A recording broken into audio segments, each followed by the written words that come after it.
ఓం శ్రీ గురుభ్యో నమః.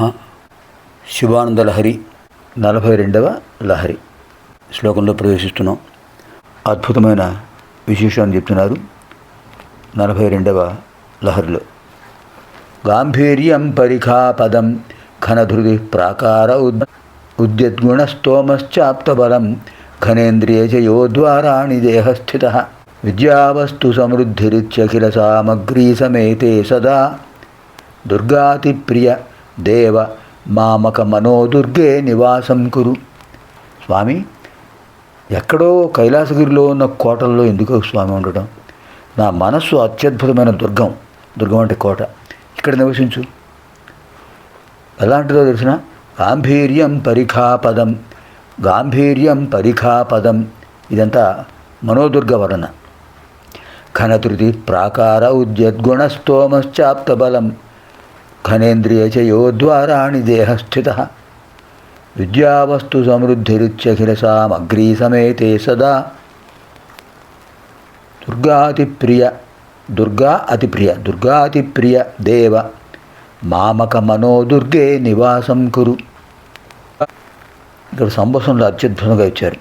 దుర్గాతిప్రియ దేవ, దుర్గాదేవికి అతి ప్రియుడైనటువంటి స్వామి. ఇక్కడ రెండు విశేషాలు. దుర్గాదేవి ఒక అర్థం, దుర్గములు అంటే కోటలు. ఓ స్వామి, నా దేహంలో ఒక దుర్గం ఉన్నది. దానికి అద్భుతమైన పరిఖ ఉంది, ప్రాకారం. అది కందకం. కోటకు చుట్టూ కందకం ఏర్పాటు చేస్తారు, లోతైన లోయలుంటాయి. అది ఎటువంటిదంటే గాంభీర్యం పరిఖాపదం. గాంభీర్యం అంటే లోతైనటువంటిదే, అంటే మనస్సుకు చాలా గంభీర్యం ఉంటుంది. ఆ గాంభీర్యమే పరిఖాపదం, ఒక అగడత, కందకం. ఘనధృతి ప్రాకార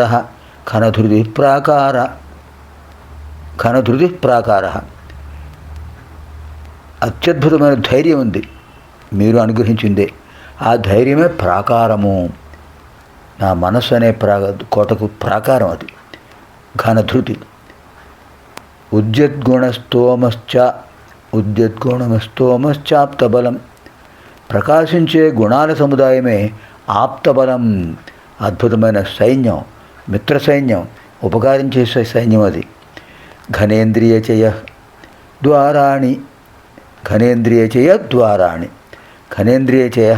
ద్వారాణి, బలవత్తరములైన ఇంద్రియాలున్నాయి. పంచ జ్ఞానేంద్రియాలు, పంచ కర్మేంద్రియాలు, ఇవే అద్భుతమైన ద్వారాలు. నా మనసు అనే కోటకు పంచ జ్ఞానేంద్రియాలు, పంచ కర్మేంద్రియాలు అద్భుతమైన కోట ద్వారాలు ఈ దుర్గానికి.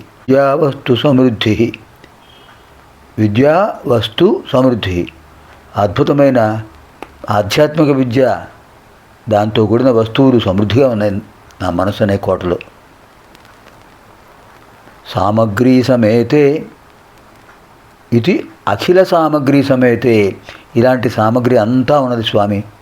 ఎక్కడ? నా మనస్సు అనే కోటలో. ఎక్కడుంది ఇంతకీ నా మనస్సు? దేహస్థితే, ఈ దేహంలోనే ఉంది. దేహమే దేవాలయం కదా. ఈ దేహం అనే దేవాలయంలో ఇవన్నీ ఉన్నాయి, అందులో మనస్సు ఉంది. మామక మనోదుర్గే సదా నివాసం కురు. నా మనస్సు అనే ఈ కోటలో ఎల్లప్పుడూ నివసించు స్వామి. నేను కోరేది అదే. ఇది రూపకాలంకారం. ఓ స్వామి, దుర్గా వల్లభుడవైన స్వామి, నా దేహంలో ఒక దుర్గం ఉన్నది. దానికి గాంభీర్యం అనే అగడత ఉన్నది. అధిక ధైర్యం అనే ప్రహరీ ఉంది, ప్రాకారం. ప్రకాశించే సద్గుణ సముదాయమే అనే సైన్యం ఉంది. ఇంద్రియముల సముదాయములే ద్వారములు ఉన్నాయి. విద్య అనే ఆధ్యాత్మిక విద్య అనే వస్తువు సమృద్ధి ఉంది, సర్వసామగ్రి ఉంది. అటువంటి నా మనస్సు అనే కోటలో సర్వదా నివసించు స్వామి. అంతకంటే నాకేం కావాలి? గాంభీర్యం పరిఖాపదం ఘనధృతి ప్రాకార ఉద్యద్గుణ తోమశ్చాప్తబలం ఘనేంద్రియచయోద్వారాణి దేహస్థితః విద్యావస్తు సమృద్ధిరిత్యఖిల సామగ్రీ సమేతే సదా దుర్గాతిప్రియ దేవ మామక మనోదుర్గే నివాసం కురు. మనం కూడా స్వామివారిని ప్రార్థిద్దాం, మన మనస్సు అనే కోటలో నివసించమని. సర్వేభ్య పార్వతీ పరమేశ్వర దివ్యానుగ్రహ ప్రాప్తిరస్తు. స్వస్తి.